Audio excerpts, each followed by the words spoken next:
வெற்றி நமதே வெற்றியாளர்களுக்கு வணக்கம்.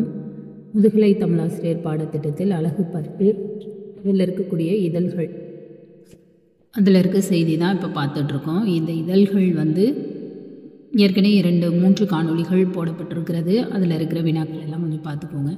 அதைத் தொடர்ந்து இன்று மக்களின் உரிமைகள் பாதிக்கப்படுகின்ற பொழுது இதழ்கள் போராட்டத்தை நடத்தி நீதியை நிலைநாட்டிய நிகழ்ச்சிகள் நிறையவே நடந்திருக்கிறது. மக்களின் உரிமைகளுக்காக அப்போ இதழ்கள் மக்களுடைய உரிமைக்கு போராடக்கூடிய இடத்துல இருக்குது. அடுத்து ஜான் பிரைஸ் அப்படிங்கிறவர் செய்தித்தாள்கள் வெளியிட்டால்தான் மக்களாட்சி முடியும் என்று ஆகியுள்ளது என்கிறார். அதாவது மக்களாட்சி சிறப்பாக நடக்க முடியும் அப்படிங்கிறது ஏதாலனா அந்த செய்தித்தாள்களுடைய வெளியீட்டால் தான் அப்படின்னு ஜான் பிரைஸ் அப்படிங்கிறவர் சொல்லியிருக்கிறார்.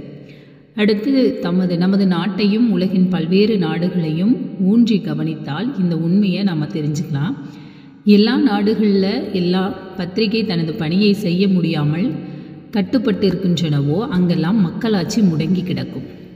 எந்த நாட்டில எல்லாம் இது அவருடைய கருத்துடைய தொடர்ச்சியாக தான் இதுவும் சொல்லப்படுகிறது. எங்கெல்லாம் மக்களாட்சி பத்திரிகை சுதந்திரம் தடைப்பட்டு இருக்கிறதோ அங்கெல்லாம் மக்களாட்சி என்ன செஞ்சிருக்கோம், முடங்கி இருக்கும் அப்படின்னு சொல்கிறார். இதழ்கள் மக்களாட்சியின் உயிர் மூச்சாக திகழ்கின்றது. இதழ்களினால் முழு பயனும் மக்களுக்கு கிடைக்க வேண்டும்னால் அது சுதந்திரமாக செயல்படணும்.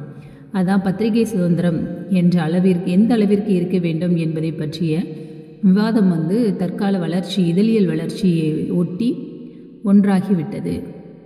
அடுத்து அண்ணல் காந்தியடிகள் இந்த இதழியலை குறித்து என்ன சொல்கிறாங்க அப்படின்னா, பேச்சு எழுத்து சுதந்திரம் சுயராஜ்யத்தின் அடித்தளம். பேச்சு எழுத்து சுதந்திரம் சுயராஜ்யத்தினுடைய அடித்தளம்ங்கிறது. அடித்தள கல்லுக்கு ஆபத்து ஏற்பட்டால் அந்த ஒற்றை கல்லை காப்பதற்காக நீங்கள் உங்கள் முழு சக்தியையும் பயன்படுத்த வேண்டும் என்றும், சுதந்திரத்தை பேசுதல், சுதந்திரமாக கூடுதல், சுதந்திரமான பத்திரிகை ஆகியவற்றை மறுபடியும் கொண்டு வருவதுதான் சுயராஜ்யத்தின் நோக்கம் அப்படின்னு கூறலாம் அப்படின்னு சொல்கிறார். அடுத்து பார்த்தோன்னா பண்டிதர் ஜவஹர்லால் நேரு அவர்கள் என்ன சொல்கிறாங்க அப்படின்னா, என்னுடைய கருத்தின்படி பெரும் கண்ணோட்டத்தில் பத்திரிகை சுதந்திரம் என்பது வெறும் சுலோகம் மட்டுமல்ல, அது மக்களாட்சி வழிமுறையில் மிகவும் இன்றியமையாத இயல்பாக இருக்கிறது. பத்திரிகை எடுத்துக்கொள்ளும் உரிமைகளை அரசு விரும்பாவிட்டாலும் அவற்றை ஆபத்தானது என்று கருதினாலும் பத்திரிகைகளின் சுதந்திரத்தில் தலையிடுவது தவறு என்பதில் எனக்கு எந்த ஐயமும் இல்லை அப்படின்னு சொல்கிறாரு. அடுத்து வின்சென்ட் சர்ச்சில் அவர்கள் என்ன சொல்கிறாங்க அப்படின்னா, சுதந்திர மனிதன் புகழ்கின்ற ஒவ்வொரு உரிமையையும் தூங்காமல் கட்டி காக்கும் காவலன் சுதந்திரமான பத்திரிகை அப்படிங்கிற கருத்தை வின்சென்ட் சர்ச்சில் அவர்கள் குறிப்பிடுகிறார். அடுத்ததாக ஹென்றி ஹாபோர்ட் லாட்ஜ் அப்படிங்கிறவர், பத்திரிகை சுதந்திரம் என்பது அமைதி நிலவ வேண்டுமானால் உலகமெல்லாம் பின்பற்ற வேண்டிய ஒரு உயரிய கொள்கையை சார்ந்து அமைகின்றது. அந்த கொள்கைதான் சகிப்புத்தன்மை. அதாவது விமர்சனத்தை தாங்கிக் கொள்வதும் யாரிடமும் குறையற்ற உண்மை இல்லை என்பது இந்த கொள்கையின் அடிப்படையாகும் அப்படின்னு சொல்றாரு. அடுத்து RCS சர்க்கார் அப்படிங்கிறவர் என்ன சொல்றாருன்னா, பத்திரிகை மக்களுக்கு எல்லாவற்றையும் தெரிவிக்கவும் பொது விவாதத்தையும் அறிவார்ந்த திறனாய்வையும் உருவாக்கும் வாய்ப்பினை வழங்கவும் வேண்டுமானால் பத்திரிகை சுதந்திரமாகவும் தனித்தும் இருக்க வேண்டும். இந்த 2 பண்புகளும் பிரிக்க முடியாதவை.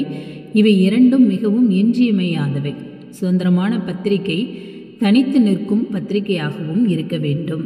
சுதந்திரமான பத்திரிகை தனித்து நிற்கும் பத்திரிகையாகவும் இருக்க வேண்டும் அப்படின்னு சொன்னது RCS சர்க்கார்.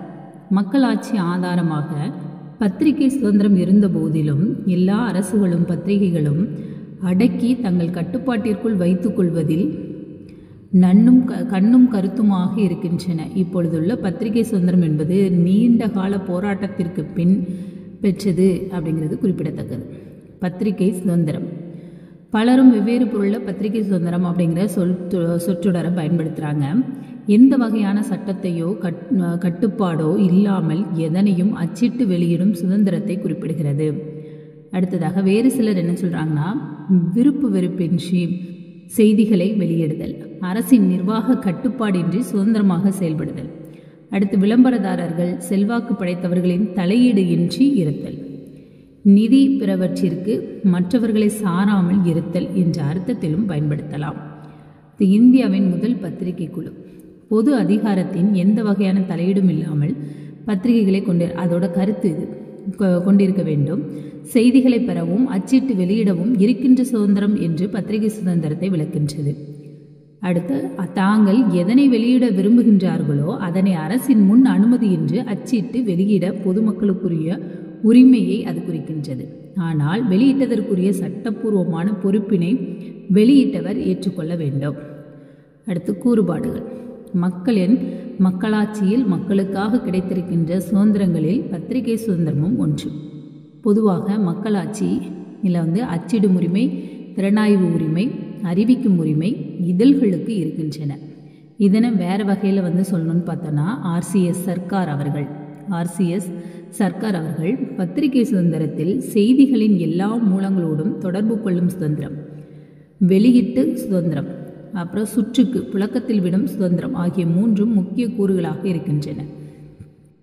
அடுத்து, கொலம்பியாவில் உள்ள மிசௌரி பல்கலைக்கழகத்தில் இருக்கும் சுதந்திர தகவல் மையம் எங்கே இருக்குது? கொலம்பியாவில் மிசௌரி பல்கலைக்கழகத்தில் இருக்கக்கூடிய சுதந்திர தகவல் மையம் 1958 பத்திரிகை சுதந்திரத்தின் கூறுகளாக சிலவற்றை சொல்லுது. அது என்னதெல்லாம் அப்படின்னு பார்த்தோன்னா, செய்திகளை பரப்புவதற்குரிய உரிமை, முன் கட்டுப்பாடு இன்றி அச்சிடும் உரிமை, தண்டனை பற்றிய அச்சமோ அச்சுறுத்தலோ இன்றி அச்சிடும் உரிமை, தகவல் தொடர்புக்கு வேண்டிய வாய்ப்புகளையும் சாதனங்களையும் பெற்று கொள்கின்ற உரிமை, சட்டப்படி செயல்படும் அரசோ சட்டத்திற்கு புறம்பாக மக்களோ தலையிடாமல் செய்தியை பரப்புகின்ற உரிமை. இதெல்லாம் அந்த கொலம்பியா பல்கலைக்கழகத்தில் உள்ள மிசௌரி பல்கலைக்கழகத்தில் அந்த சுதந்திர தகவல் மையம் வெளியிட்ட செய்திகள். இத்தனை உரிமைகளையும் இதழ்களுக்கு வழங்க வேண்டுவதன் நோக்கம் அவை மக்களாட்சி செவ்வனே செயல்படவும் மக்கள் நலனை காக்கவும் பணி செய்ய வேண்டும் அப்படிங்கிறதுக்காக தான்.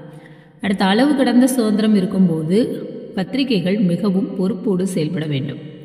பத்திரிகை சுதந்திரம் ஒரு கூட்டு சுதந்திரம் அப்படிங்கிறத புரிந்து கொள்ள வேண்டும். இதழியல் தொழில் வாய்ப்புகள், வளர்ந்து வரும் இதழியல் பணிகளில் நிறைய தொழில் வாய்ப்புகள் அதில் இருக்குது. வளர்ச்சி பெற்ற நாடுகள் இதழியல் துறையில் வேலை வாய்ப்புகள் பெருகி வருகிறது.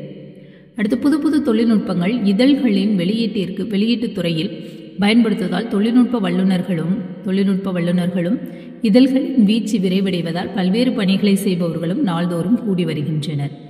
இந்தியா போன்ற வளர்ந்து வரும் நாடுகளில் இந்த இதழியல் பணி இதழ்களோடு சேர்ந்து வளர்கின்றன. இதயம் ஒன்றிய ஈடுபாட்டோடு இதழியல் பணியை மேற்கொள்கின்றவர்கள் அதிலிருந்து இருக்கும் தீர செயல்களுக்கும் சாகச செயல்களுக்கும் உள்ள வாய்ப்புகளில் தனி இன்பமும் உள்ளார்ந்த மன நிறைவும் காண்பார்கள். தீரச் செயல், சாகச செயல். மக்களாட்சியில் வரலாறு படைத்த இதழியலாளர்கள் நாடு என்றுமே மறப்பதில்லை. இதழியலாளர்களை அந்த நாட்டு மக்கள் என்றைக்குமே செய்யறதில்லை, மறக்கிறதே இல்லை. நாளிதழ்கள் வெளியிடும் பிரதிகளின் எண்ணிக்கை வியக்கத்தக்க அளவில் கூடியிருக்கு. இப்போதைக்கு செய்திகளை சேகரிப்பதிலும் அச்சுக்கலையிலும் இதழ்களின் தோற்ற பொழிவிலும் அவற்றை புழக்கத்திற்கு கொண்டு வருவதிலும் புது புது மாற்றங்கள் ஏற்படுத்தப்படுகிறது. அதனால் இதழியலில் வேலைவாய்ப்பு பணிகள் பல்கி பெருக துணை செய்கின்றது. ஒரு காலத்தில் இதழியலாளர்களின் பிறவியிலேயே அதற்கு திறமைகள் பெற்றிருக்க வேண்டும் அப்படின்னு கருதினாங்க.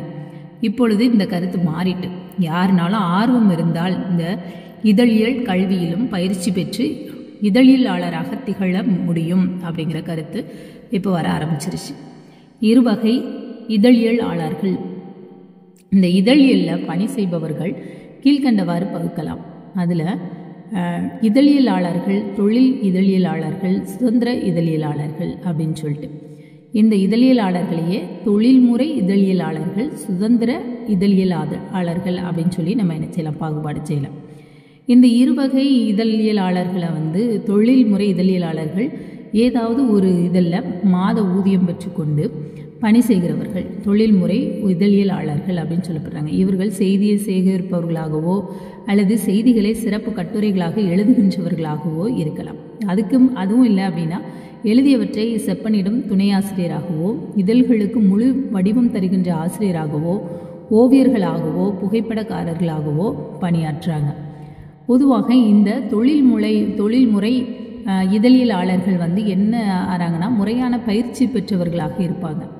அவர்கள் பணியாற்றும் இதழ்களே அவர்களுக்கு பயிற்சி களமாக இருக்கும். காலப்போக்கில் தொழில் திறன் பெற்று விளங்கும். அது அவங்களுடைய அனுபவம் தான் அவங்களுக்கு கற்றுக் கொடுக்கக்கூடிய ஆசானாக இருக்கும்.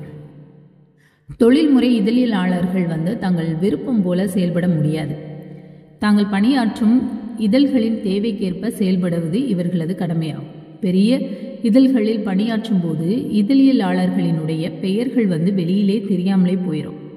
மெயிலில் யார் வராங்களோ அவங்களோட பெயர்கள் தான் வரும். இவங்கள மாதிரியானவங்க பெயர்கள் வரவே வராது. இந்த சுதந்திர இதழியலாளர்கள் அவங்க எப்படின்னா எந்த ஒரு தனி செய்தித்தாளோடும் இதழோடும் தங்களை பிணைத்து கொள்ளாமல் தங்களது விருப்பம் போல இதழ்களுக்கு எழுதவோ ஓவியம் தீட்டவோ புகைப்படம் எடுக்கவோ வேறு தேவையான பணியையும் செய்வார்கள். இவர்கள் இதழ்களில் இருந்து மாத ஊதியம் பெறாமல் செய்யும் பணிக்கு தனித்தனியே அன்பளிப்பு போல உதவி பெறுவார்கள். நம்முடைய நாட்டில் சுதந்திர இதழியலாளராக பணியாற்றி கொண்டு வாழ்வது என்பது மிகவும் சிரமமானது. தொடக்க காலத்தில் இதழ்களில் இடம் பிடிக்கவே போராட வேண்டியிருக்கும். ஆனால் பெயரும் புகழும் பெற்றுவிட்டால் அந்த சுதந்திர இதழியலாளர்களாலும் வளமாக வாழ முடியும். இந்தியாவில் முதல் செய்தித்தாள் எதுன்னு பார்த்தோன்னா பெங்கால் கெஜெட் அல்லது கொல்கத்தா ஜெனரல் ப்ரௌசர் அப்படிங்கிறது. 1780 இது என்ன செய்யப்பட்டது, வெளிவந்தது. இதன் ஆசிரியர் ஜேம்ஸ் அகஸ்டஸ் ஹிக்கி அப்படிங்கிறது தான் இவருடைய பெயர். ரோம் நாட்டை ஆண்ட ஜூலியஸ் சீசர் அரண்மனை செய்திகளை ஆக்டா டைனார் அன்றாட நடவடிக்கை என்று பொது இடங்களில் எழுதி வைத்திருக்கிறார். சீசரை இதழியலின் தந்தை அப்படின்னு சொல்லப்படுறோம். இந்தியாவின் அசோகர் கல்வெட்டுகள் தான் இதழ்களுடைய முன்னோடியாக கருதப்படுகிறது. இது புத்த மத கொள்கைகளையும் அரச கட்டளைகளையும் பரப்ப இவை பயன்படுகிறது. இதோட 150 வினாக்கள் வருகிறது. இதை தொடர்ந்து வரக்கூடிய அடுத்த வினாக்களை நம்ம அடுத்த காணொளியில் பார்க்கலாம். நன்றி.